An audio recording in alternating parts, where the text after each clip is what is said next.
Herkese salam. Bugün biz İngilis dili qrammatikasında pronoun mövzusuyla davam edirik. Pronoun nədir? Pronoun əvəzlik deməkdir. Əvəzlik mövzusu qrammatikanın demək olar ki, ən geniş mövzusudur, ən əhatəli mövzusudur. Amma inanın ki, çətin deyil. Yəni geniş olmağı, əhatəli olmağı sizin gözünüzü qorxutmasın. Sadəcə hər məna növündəki fərqli bəzi qaydalarla onları bir-birindən ayırt etmək asandır. Gəlin başlayaq. Pronoun əvəzlik mövzusunun məna növləri çoxdur ümumiyyətlə əvəzliyin. Demək olar ki, 11 məna növü var. Amma biz bugün şəxs əvəzlikləri və onların timsalında əvəzliklərin növləri ilə tanış olacağıq. İlk növbədə başlayırıq elə şəxs əvəzliklərinin özləri ilə. Şəxs əvəzlikləri personal pronouns və yaxud da buna subject pronouns da deyilir. Subject pronouns və yaxud da personal pronouns. Birinci sinifdən etibarən dərsliklərə salınıb. Birinci sinifdən etibarən hamımız bilirik. I, you, he, she, it, we, you, they. I, mən, you, sən, he, she, it. O, he, kişi, she, qadın cinsi, it, canlılarda, heyvanlarda belə deyək və cansızlarda istifadə olunur. We, biz, you, siz, they isə onlar deməkdir. Şəxs əvəzliklərini və yaxud da subyekt əvəzliklərini nə zaman istifadə edirik? Əgər mətnimizdə, cümləmizin başında belə deyək, ilk növbədə ad verilibsə və daha sonra həmin adı təkrarlamamaq üçün biz artıq bu əvəzliklərdən istifadə edirik. Məsələn, Natalia studies at university. Natalia universitetdə təhsil alır. Biz artıq ikinci cümlədə Natalia is a student demirik. Nə deyirik? She is a student. Çünki birinci cümlədə artıq onun adını çəkdik də. İkinci cümlədə nəyə lazımdır? Təkrar demək. Rashid works at hospital. Rashid xəstəxanada işləyir. He is a doctor. Birinci cümlədə artıq biz Rəşidin adını çəkmişdik, bilirik, tanıyırıq. İkinci cümlədə he deyirik və salam. I have a dog. A dog. Mənim itim var. It is so big. A dog demişdik. A dog is so big demirik ki, nə deyirik? It is so big. There are many cats in the street. Küçədə xeyli pişik var. Cats adını çəkmişik, artıq pişiklər demək istəyirik. They are hungry, onlar acdırlar. Burada artıq cats demirik, nə deyirik? They deyirik. Çünki birinci cümlədə artıq biz demişik də, düzdür, adını çəkmişik. Yəni, personal pronouns şəxs əvəzliklərində bu qayda nəzərdə tutulur ki, əvvəlcədən adı çəkilmiş şəxsin təkrar adını çəkməmək üçün bu əvəzliklərdən istifadə edirik. İndi keçdik object pronouns-a. Object pronouns nədir? Obyektiv əvəzliklər də deyilir bunlara. Tamamlıq vəzifəsində çıxış edən əvəzliklər də deyilir. Yəni, tamamlıq əvəzlikləri kimi əslində dilimizdə tərcümə olunur. Obyekt əvəzlikləri, belə deyək, subyekt əvəzlikləri və yaxud da şəxs əvəzlikləri cümlənin başında gəlirdi. Düzdür? Məsələn, he is a doctor, she is a driver. Bu formada cümlənin başında gəlir. Obyekt əvəzlikləri isə cümlənin başında gələ bilmir. Daha çox cümlənin sonunda və yaxud da feildən sonra gəlir. Baxın, me, mənəm, məni, birinci tərcüməsini deyək, mənəm, məni, bəzən altda yazılıb sözünü ilə işlənəndə hətta mənim üçün, mənim ilə, məndən formasında da çıxış eləyə bilir. Yəni, bu çox istifadə edəcəyimiz bir əvəzlikdir. Qrammatikada ən çox istifadə olunan əvəzlik növlərindən biridir obyekt əvəzlikləri. Me, mənəm, məni kimi tərcümə olunur. You, sənə, səni. Him, ona, onu. Her, ona, onu. It, ona, onu. Us, bizə, bizi. You, sizə, sizi. Them, onlara, onları formasında tərcümə olunur. Obyekt əvəzliklərində deyirik ki, obyekt əvəzlikləri feildən sonra gəlir. Bunu nəyə görə deyirik? Çünki feildən əvvəl işlənən subyekt əvəzliyi olur. Məsələn, deyirəm ki, he give me, altdakı cümlənin qabağına elə he yazıram. He give me a book. Bax, he subyekt əvəzliyidir. Başda dediyimiz əvəzlikdir. Give feilimdir. Feilim. Me isə artıq tamamlıq əvəzliyi, yəni obyekt əvəzliyidir. Çünki feildən sonra gəlib. İngilis dilində söz sırası belədir ki, birinci mübtədə olur, sonra xəbəri olur, sonra tamamlıq olur. Məsələn, biz Azərbaycan dilində deyirik ki, o mənə kitab verdi. Düzdür? O mənə kitab verdi. Yəni, biz xəbəri aparırıq, sona qoyuruq da. Amma ingilis dilində mübtədə xəbər yanaşı işlənir. O verdi mənə kitab. Bu formada işlənir. Və obyekt əvəzliyi həmişə feildən sonra olur. Məsələn, give me a book. Bu indi yazılanlar birinci cümlə give me a book əmr cümləsidir. Mənə kitab ver. Give me a book. Feildən sonra işlənib. They see you. Onlar səni görür. See görmək. See-dən sonra da işlənən you obyekt əvəzliyidir. Çünki nə demişik? Feildən sonra işlənən obyekt əvəzliyi olur. I saw him yesterday. Bax, saw, see-nin keçmişi. Və sonra gəlir nə? Him. Obyekt əvəzliyi. Obyekt əvəzliyi feildən sonra gəlir. Bu feil cümlənin əvvəlində də ola bilər, cümlənin sonunda da ola bilər. Məsələn, deyirəm ki, Jim understands us. Görürsünüz, Jim understands us. Burada cümlənin sonunda gəlib us olan us sözümüz. Yəni, obyekt əvəzliyimiz cümlənin sonunda gəlib. Nəyə görə? Çünki feilimiz understand, sonra da us gəlib də. Feildən sonra gəldiyi üçün feil hardadsa ondan sonra gəlir. Sonra, I cannot hear you. Mən cannot burada eşidə bilmirəm mənasındadır. Feilimiz I hear you. Hear-dən sonra gələn you nədir? Obyekt əvəzliyidir. I don't know them. Mən onları tanımıram. I know them. I don't know them. Mən onları tanımıram. Gördüyünüz kimi feildən sonra işlənən them artıq nə olur? Obyekt əvəzliyi olur. Çox rahatdır, çox asandır obyekt əvəzliklər. Feildən sonra işlənir. Deyirsiniz ki, müəllim, bu cümlədə niyə cannot və don't-u heç nədən saymadınız? Çünki onlar köməkçi nitq hissələri kimi gedirlər və cümlədə mübtəda xəbər ola bilmirlər.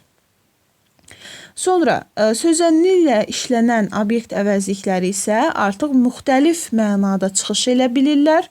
Sözənləri ilə işləndikdə I bought a gift for her. Ona hədiyyə aldım. Onun üçün, yəni for üçün deməkdir. Onun üçün hədiyyə aldım. He went with us. Bizimlə.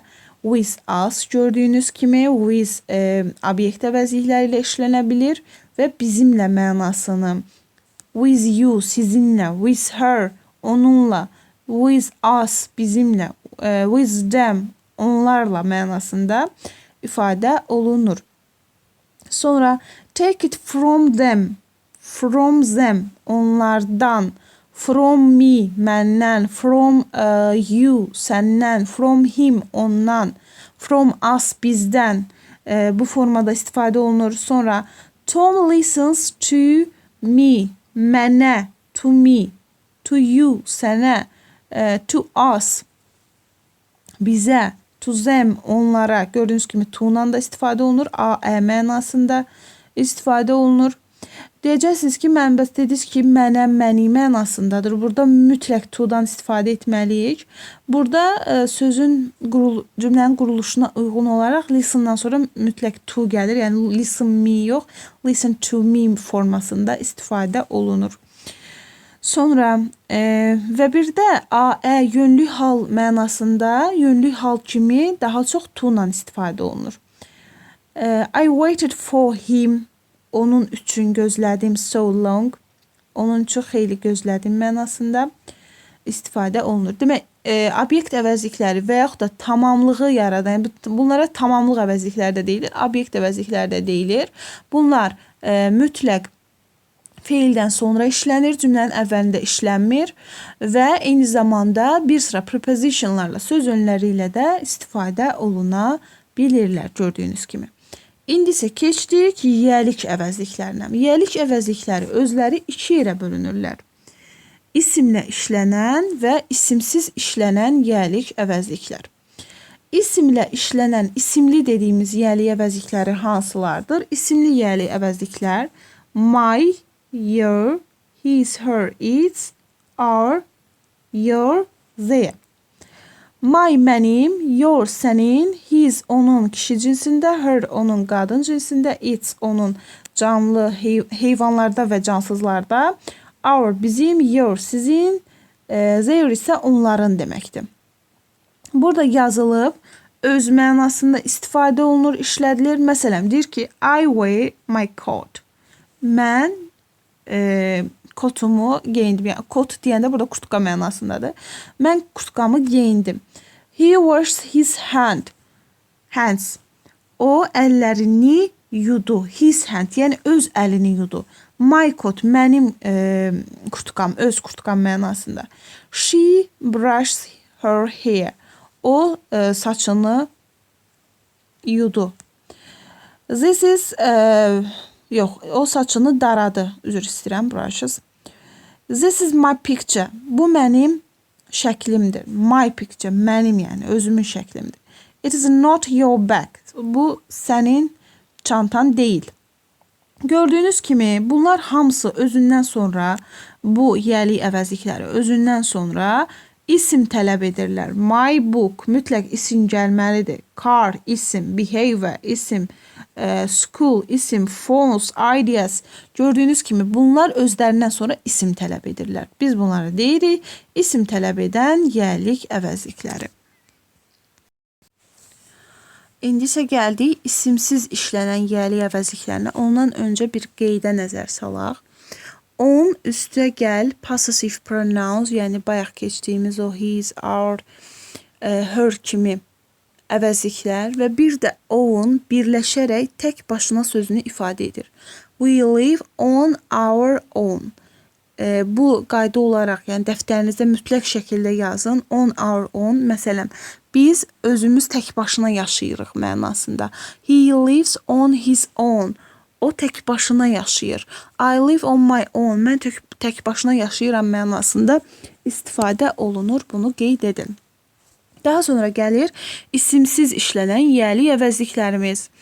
İsimsiz işlənən yəli əvəzlikləri sözün sonu çı, çi, çu, çü kimi tərcümə olunur və eyni ilə Azərbaycan dilində olan mənimki, səninki, bizimki, sizinki tipli əvəzliklərdən sonra necə heç vaxt isim işlənməzsə,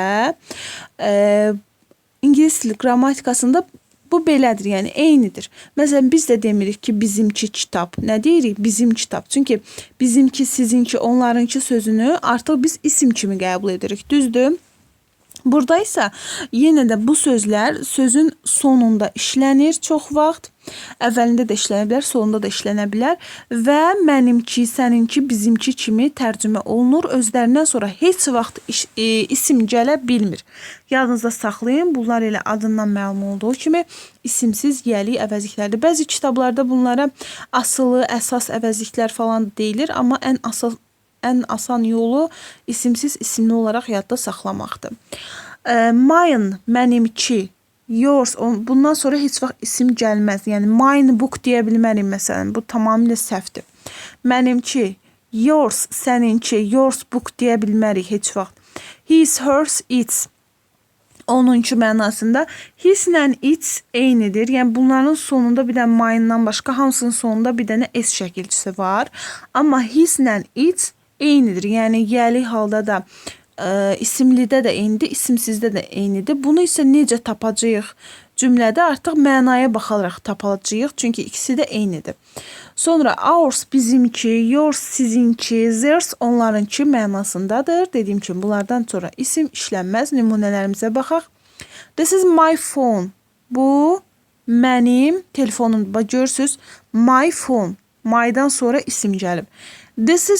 This phone is mine. Bu telefon mənimkidir. It is not your umbrella. Bu sənin çətrin deyil. Yours is broken. Səninki sınıb. Yours. Görürsünüz, səninki. Birbaşa səninki formasında çıxış edib, özündən sonra isim gəlməyib. His pen is blue. Onun qələmi mavidir, but mine is red. Onun qələmi, bax, görürsünüz, his pen isimlə işlənib. İkinci cümlədə, ikinci tərəfdə isə mine is red. Artıq mənimki qırmızıdır. Görürsünüz, mine pen demək olmaz axı. Çünki bu sözlərdən sonra heç vaxt isim işlənməz. Və bir də ofla yazılıb burada. Bəzən my friend of mine formasında deyiləndə a friend of mine, yəni mine sonda olur. Our book, bizim kitab, a book of us formasında deyilir. Burada a book of ours formasında da deyilə bilər, amma us formasında da yenə yazılıb deyilə bilər. Sonra gəlir reflexive pronouns. Reflexive pronouns qayıdış əvəzlikləridir. Bu da yenə şəxs əvəzliklərinin davamıdır. Bu keçdiklərimiz hamısı şəxs əvəzliklərinə aiddir. Digər əvəzliklər isə növbəti videoda keçəcəyik. Qayıdış əvəzlikləri reflexive pronouns. Mənim özüm, myself. Self burada belə deyək, tək olanlarda, məsələn, my, mən təkdir, your, sən təkdir, him, her, it, bunlar təkdir. Bunlarda self olacaq, təkliyini bildirmək üçün, cəmlərdə isə artıq selves olacaq. Yəni, şəkilçi qayıdış əvəzliklərində self və selvesdir. Selves. Məsələn, myself, mənim özüm. Yourself, sənin özün. Himself, onun özü. Herself, onun özü. Qadın cinsində. Itself, onun özü. Ourselves, bizim özümüz. Yourselves, sizin özünüz. Themselves, onların özləri. Bəzən, bax, testdə bu formada sala bilirlər. Bax, our self. Selves yox, self formasında yazırlar. Bu səhvdir. Belə olmaz. Və yaxud da yazırlar ki, himselves. Himselves testlərdə görəcəksiniz. Himselves yazırlar. Bu da səhvdir. Yəni bu formada da yenə olmaz. Himself olacaq. Bu yazışlara mütləq diqqət edin. I can do it myself. Mən bunu özüm etdim. Yəni tək başına özüm etdim. I myself can do it. Əvvəldə də demək olar. Gördüyünüz kimi sonda da demək olar. Mən tək başıma bunu etdim. Mən tək başıma bunu etdim. Mən tək başıma bunu etdim. Yəni bu formada, iki formada da demək olar. Mən etdim tək başıma, mən tək başıma bunu etdim. He usually talks to himself. O həmişə özü ilə danışardı, yəni öz-özünə danışardı. Sonra by üstəgəl bu əvəzliklər olanda yenə də bu tək başına mənasını ifadə edir. Burada necə on, ovun var idi. Burada da yenə by və bu əvəzliklər tək başına mənasını ifadə edir. Məsələn, he lives by himself, yəni o özü ilə yaşayır, yəni tək başına yaşayır. They live by themselves, onlar tək başına yaşayırlar mənasındadır. Itself öz-özlüyündə mənasında verir. Məsələn, deyir ki, film itself was interesting, but I didn't like its music. Film öz-özlüyündə maraqlı idi, amma mən onun musiqisini bəyənmədim. Bu qədər bizim şəxs əvəzliklərimiz bitdi. İnşallah növbəti videoda isə artıq işarə əvəzlikləri ilə davam edəcəyik.